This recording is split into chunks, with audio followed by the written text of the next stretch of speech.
क्या आपने कभी देखा है कि जब मौत आपके सामने खड़ी हो और जिंदगी का धागा टूटने ही वाला हो, तब अचानक कोई अद्भुत शक्ति आपके जीवन को बचा ले? आज हम आपको बताएंगे एक ऐसा चमत्कार जो खाटू श्याम बाबा और महादेव की कृपा से हुआ। हिमाचल के मंडी जिले में एक साधारण परिवार और उनके बेटे आरव की कहानी, जिसमें एक बस दुर्घटना के दौरान स्वयं खाटू श्याम बाबा ने अपने भक्तों की रक्षा की। देखिए कैसे बाबा की शक्ति और महादेव की कृपा ने न केवल उनके जीवन को बचाया, बल्कि उनके परिवार के लिए खुशहाली और चमत्कारिक बदलाव भी लेकर आई। तैयार हो जाइए रोंगटे खड़े करने वाले इस अद्भुत चमत्कार को देखने के लिए। लेकिन आगे बढ़ने से पहले कमेंट से में जरूर लिखें, जय श्री श्याम, हर हर महादेव। दोस्तों, हिमाचल प्रदेश के मंडी शहर में एक बहुत ही गरीब परिवार रहा करता था। उस परिवार का केवल इकलौता बेटा था, जिसका नाम था आरव। आज से करीब 4 साल पहले आरव अपने परिवार का पेट पालने के लिए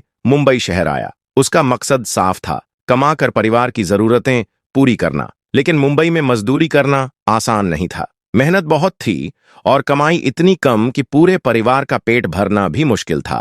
तभी आरव ने सोचा, क्यों ना मैं खुद का छोटा सा काम शुरू करूं, और उसने गोलगप्पे का ठेला लगाया। आरव के हाथों में स्वाद बनाने का कमाल था। धीरे धीरे उसका गोलगप्पे का ठेला लोगों के बीच लोकप्रिय हो गया। करीब 2 साल तक उसने यही ठेला चलाया। कम से कम परिवार की जरूरतें तो अच्छी तरह पूरी हो रही थीं, लेकिन वह जो चाहता था वो अभी भी दूर था। ऊपर से बहन की शादी, घर का किराया, माँ की अस्पताल की जरूरतें और दवाइयाँ, इन सब का खर्चा लगातार बढ़ रहा था। आरव के सामने समस्याओं का पहाड़ खड़ा था और समाधान कहीं नजर नहीं आ रहा था। रात को सोते समय भी उसके मन में डर और चिंता का घेरा रहता। कभी कभी तो उसे लगता कि वह कितना भी मेहनत करे, फिर भी जीवन में स्थिरता और तरक्की का रास्ता नहीं मिलेगा। इसी बीच एक सेठ, जो पिछले सालों से रोजाना आरव के ठेले पर गोलगप्पे खाने आता था, ने देखा कि आरव का चेहरा मुरझाया हुआ है। उसकी आंखों में उदासी और हिम्मत टूटने का भाव साफ झलक रहा था। सेठ ने प्यार से हाथ थपथपाया और पूछा, बेटा, तुम्हारा चेहरा इतना मुरझाया हुआ है, कुछ दिनों से क्या हुआ? आरव ने उदासी भरे स्वर में कहा, सेठ जी, जीवन में मैं कई जिम्मेदारियां निभा रहा हूं, लेकिन इस ठेले से सिर्फ जरूरतें ही पूरी हो पा रही हैं। परिवार के कई काम हैं, लेकिन मैं अपने जीवन में आगे नहीं बढ़ पा रहा हूं। कोई रास्ता नहीं दिख रहा। लगता है मैं पूरी तरह हार चुका हूं। सेठ जी ने गंभीरता से उसकी ओर देखा और बोले, अरे बेटा, ये क्या बातें कर रहा है? तुम जानते हो, आज से करीब 5 साल पहले मेरी स्थिति भी कुछ ऐसी ही थी। मैं भी परेशान था, कुछ समझ नहीं पा रहा था। लेकिन एक दिन किसी ने मुझे खाटू श्याम बाबा के बारे में बताया। मैंने सोचा, चलो एक बार तो कोशिश करनी चाहिए। सेठ की आंखों में दृढ़ता और विश्वास चमक रहा था। मैं उनके धाम गया, बाबा के सामने सच्चे मन से अर्जी लगाई, और बस मेरा जीवन बदल गया। तभी मुझे समझ आया कि अगर मन में सच्चा विश्वास और भक्ति हो तो भगवान हर मुश्किल को आसान कर देते हैं। तुम भी जा बेटा,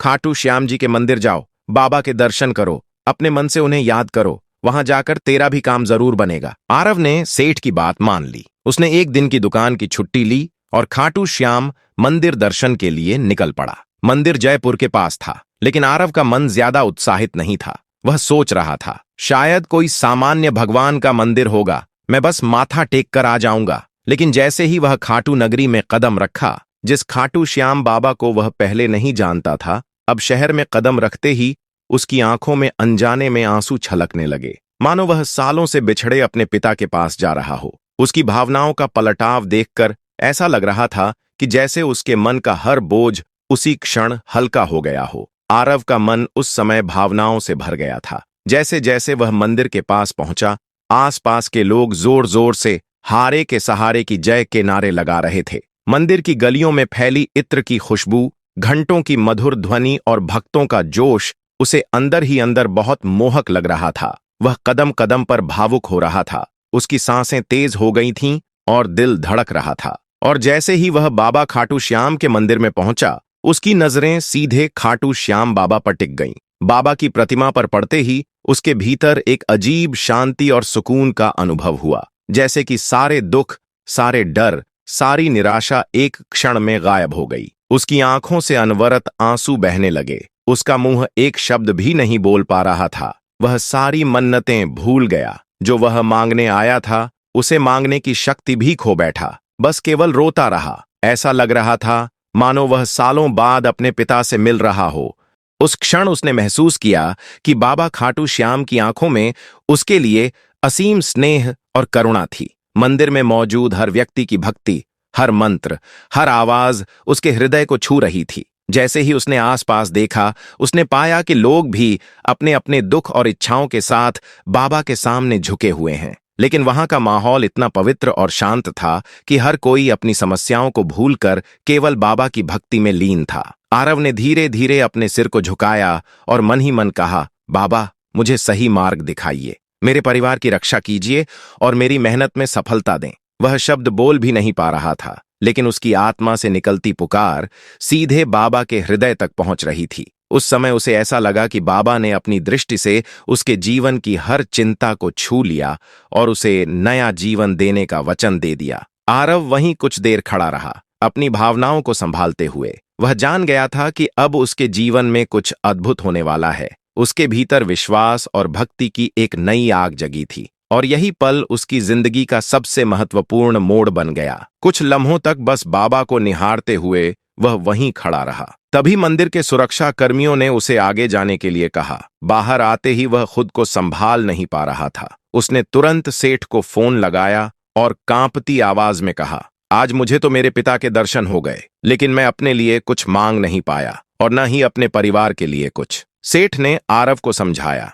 देख बेटा, यह केवल तेरे साथ नहीं हुआ, वहां जाने वाले हर श्रद्धालु के साथ यही होता है। लोग वहां कुछ मांगने नहीं जाते, बस बाबा को निहार कर लौटते हैं और बाबा केवल निहारने मात्र से उनकी हर मुराद पूरी कर देते हैं। आरव ने जैसे ही अगले दिन अपना गोलगप्पे का ठेला खोला, नगर निगम वाले वहां आ पहुंचे और बोले, कल से यहां ठेला नहीं लगाया जा सकता। यह सुनते ही आरव के पैरों तले जमीन खिसक गई। उसने सोचा, मैं तो खाटू श्याम बाबा के पास अपनी तरक्की के लिए गया था, लेकिन बाबा ने तो यह क्या कर दिया। अब मेरा ठेला ही यहां नहीं लगेगा तो मैं कमा के खाऊंगा क्या। उसका सब कुछ उजड़ गया लग रहा था। वह मन ही मन बाबा श्याम को कोस रहा था, लेकिन अगले ही दिन स्थिति ने उसे सोचने पर मजबूर कर दिया। उसके पास अब ठेला लगाने के लिए जगह नहीं थी, पेट पर लात पड़ रही थी और परिवार भूखा रह जाएगा अगर वह काम ना करे। सामने बस एक ही विकल्प था, चारा ही चारा। इतने में एक भला दुकानदार पास आया और आरव को सलाह दी, बेटा, तुम अपना ठेला कॉलेज के पीछे लगा लो,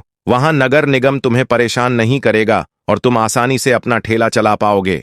आरव ने उसकी बात मान ली और कॉलेज के पीछे अपनी नई जगह पर ठेला लगाने गया। उसने ध्यान से अपना ठेला लगाया। आज दुकान खोलने में थोड़ी देरी हो गई थी क्योंकि नई जगह ढूंढनी थी, लेकिन जैसे ही उसने ठेला लगाया उसकी किस्मत बदल गई। वहां से ही आरव का जीवन धीरे धीरे बदलने लगा। ऐसा लग रहा था मानो खाटू श्याम बाबा ने ही यह पूरी लीला रची हो। उसी दिन से आरव के गोलगप्पे के ठेले पर भीड़ आना शुरू हो गई। कॉलेज के लड़के लड़कियां, आसपास के लोग और पास के हॉस्पिटल के कर्मचारी सभी वहां आकर आरव के गोलगप्पे खाने लगे। आरव खुशी से बाबा श्याम का धन्यवाद करता रहा। अगले ही दिन उसने और ज्यादा माल लाना शुरू किया, लेकिन फिर भी वह भी जल्दी खत्म हो जाने लगा। आरव ने सोचा कि अब उसे मदद की जरूरत है। उसने अपनी दुकान पर 2 काम करने वाले रखे और बाबा श्याम की ऐसी कृपा हुई कि 1 महीने में ही उसका मुनाफा लाखों में पहुंच गया। चंद महीनों में ही उसकी दुकान बहुत अच्छी चलने लगी और वह बड़े बड़े मशीनें भी लाने लगा।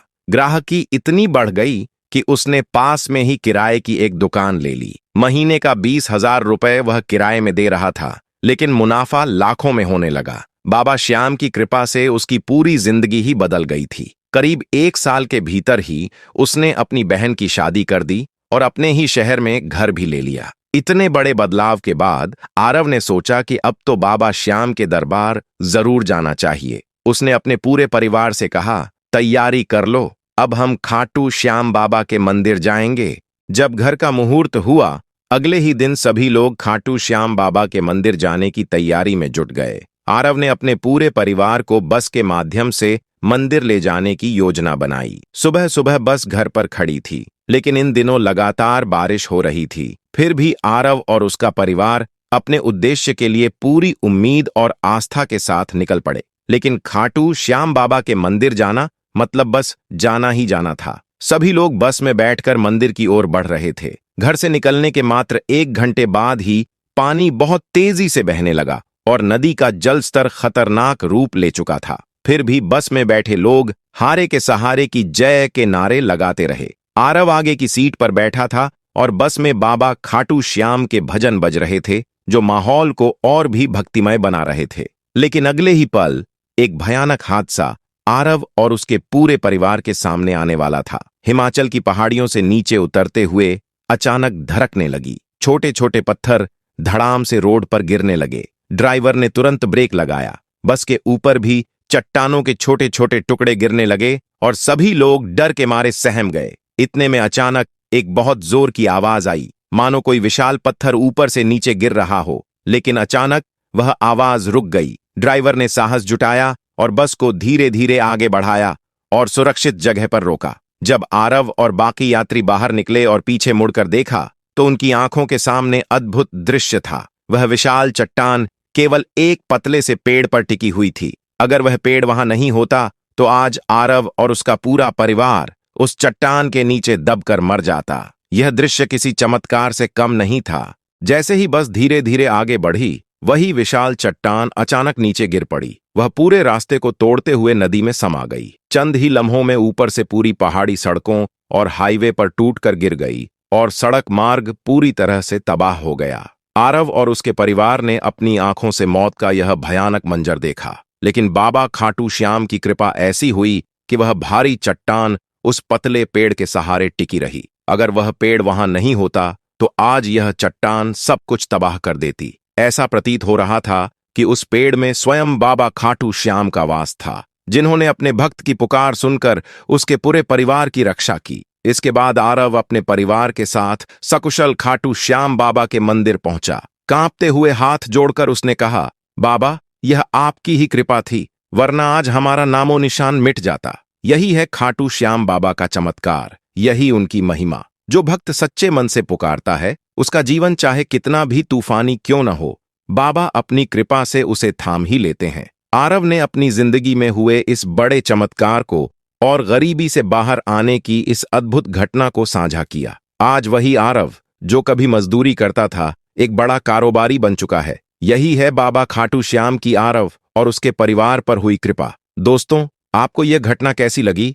कमेंट में जरूर बताइएगा। लेकिन दोस्तों, यह वीडियो यही खत्म नहीं होती। खाटू श्याम बाबा के चमत्कार अनगिनत हैं। इसलिए तो राजस्थान के सीकर जिले के पास बसा खाटू धाम रोजाना हजारों लाखों भक्तों को नए जीवन की शुरुआत देता है।